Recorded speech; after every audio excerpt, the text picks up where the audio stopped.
Hey guys, this is Drew with Akushi Collectibles. Welcome back to a brand new video. This video, we're going to be talking about, should you juice every coin for what it's worth? Should you get every dollar out of every coin that you own in your inventory? And we'll be talking about the two buckets that we like to keep our coins in terms of should we price them high or should we move them? Let's get this video started. So as we're progressing as coin dealers and as, we buy more coins, we sell more coins, we have more collectors that want to work with us. We got to start understanding not only the side of buying, but also the side of selling and how capital retention plays a big role in the success of a business. And this topic really comes out because I go to a lot of shows and I see a lot of dealers that, I was at TNA last year and we were set up, now we're at TNA this year, and we just got home from TNA, but we'll talk a little bit about that in the next video. But they had the same stuff from 2022 to 2023. I look in their case, the same exact coins, the same exact, they even increased their prices actually from last year.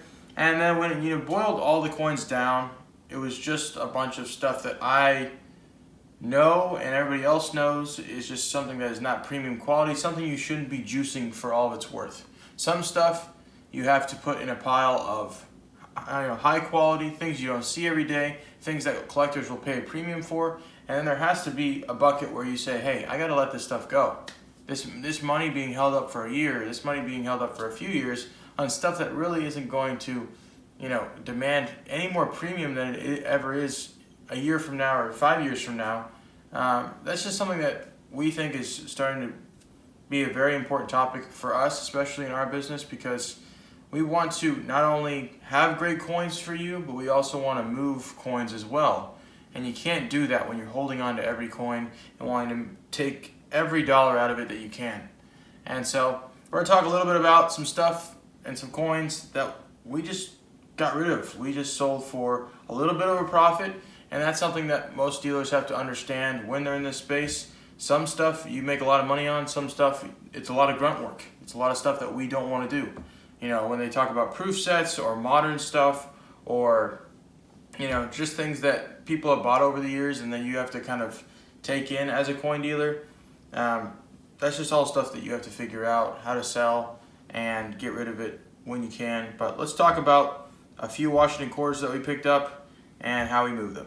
So we ended up being at the TNA show for 2 days, and this is something that one of our subscribers brought to us and wanted us to make an offer on, and we ended up making a deal and striking a deal on it. And so we actually bought these for a certain price and we just moved them for, I think, well under comps. I think probably 20 or 30% back of comps, just because, posting it 5 times or 10 times or getting the most money out of it and it sits in your inventory for so long, it just isn't worth it. So let's show you a few of those coins real quick, not to waste any extra time here.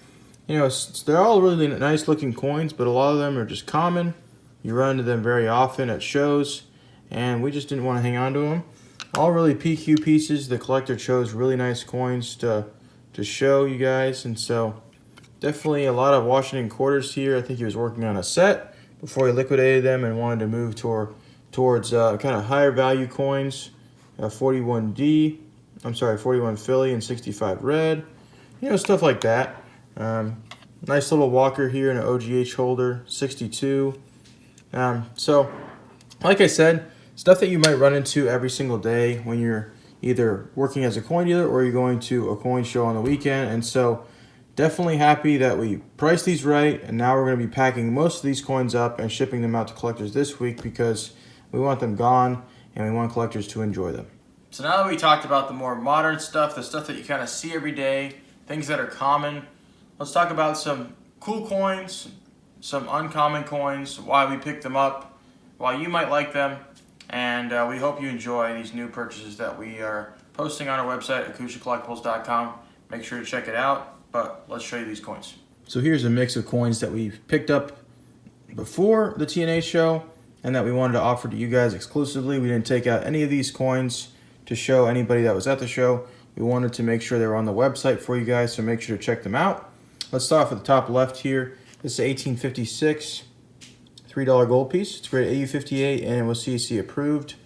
just over 26,000 that were minted, so it is a little bit of a better date and is tough to find in CAC.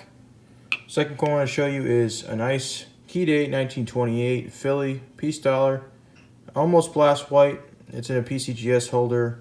You know, it's an older holder as well. I think it's a 2.1 or 2.2 gen. Two walkers here, which are pretty nice. This one is blue and purple toned. That's natural. CAC like the color, so they CAC'd this coin. Definitely a gorgeous example. 42S with a little bit of a weaker strike, but did pass as well. Has a little bit of rim toning and is in the old NGC holder. Sadly, they messed up the embossing, or I'm sorry, the sticker on the back, and that's just something we have to live with. A few older holders here. A lot of them sold recently, but definitely a beautiful gem. 1881S. The luster is gorgeous on these coins, and it's really filling in nicely with some rim toning. There's an 1881S, 64. Once again, the luster is phenomenal. Does have a fingerprint on it, but I do like buying 81Ss all day long, especially with, you know, just some nice character to it. We have a $5 Gold Eagle World Trade Center. Try to buy, you know, more modern stuff if it has a little bit of a history and people can link to it. And I think the World Trade Center stuff is pretty interesting, and that's why we bought it. A few more common things here. 1921 Morgan. Don't buy Morgans unless, you know, don't buy common Morgans unless I find them in an OGH holder. We have this 1919 Buffalo. Don't see these coins pop up very often, especially with auctions. This coin has a little bit of a weaker strike. Has a little bit of remaining luster as well, but definitely a tougher date, so I wanted to offer that to you guys. We have a 1962 Franklin in Mint State 66. Definitely a beautiful blast white example from NGC, and pretty mark free in my opinion. We have a few CAC coins here today, but this is the 1890 CC. It's graded XF40. It is CC approved, basically as original as I can find that I've seen a CC, and so especially an XF. I thought this was gorgeous. You don't make a whole lot of money on really nice coins, but I did think it was a unique offering, especially with just, like I said, how original the coin looks. 1897 Philly, Mint State 63, old A&A holder. Been buying a few of these, and they've been selling pretty good, so very happy about that. Here's another kind of just junk coin. So this is something that we were talking about earlier. 46D in 65. The holder is scuffy. It's got a little chip on the bottom right. It's, you know, it's a lackluster coin in my opinion, but we bought it for just, I think, a few dollars back a sheet, and we're selling it $4 over sheet. So don't think we're making a bunch of money on coins. We're just trying to offer some unique pieces, and it's something that we're very passionate about. I think sometimes we can get stuck in the money instead of stuck in enjoying the hobby and getting excited about buying more coins for collectors. So we had 381Ss, and this is the last one that there is. Gorgeous luster, CAC approved. Has a little bit of toning on the coin, as you can see. Just another common coin here, 78S. Has a few little spots on it, but if someone's starting a Morgan set, definitely a decent hole filler. A few older type coins here, 1806 Drape Bust Quarter. Really original. Has a little color to the coin as well. CAC approved in an older holder. Bought this one at an antique shop in Pennsylvania, so it's traveled far. I'm ready for it to travel somewhere else. So this is a 1921 Morgan. This one also has a gorgeous luster to the coin. What I like about this coin, the reason why we bought it and paid a premium, is because this rainbow color that's kind of coming onto the rim on both sides of the coin. Just, you know, coins that are a little bit harder to tell in our 1921, so definitely happy we picked that one up. Last coin I want to show you is this 1916 Philly Walker. Very weak strike, but the luster's all there. Very few hits in the field. If you can look right, you know, where the breasts are and the arm and all the way down the leg, just extremely soft, no detail.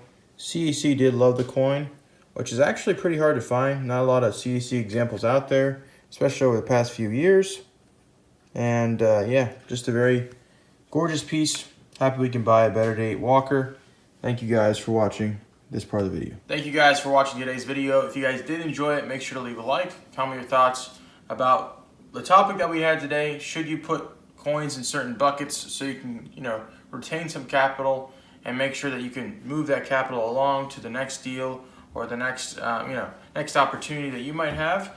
If you guys want to, subscribe, that'd be pretty cool. We're almost at 5,000 subscribers, which is pretty awesome, but we will see you guys in the next video.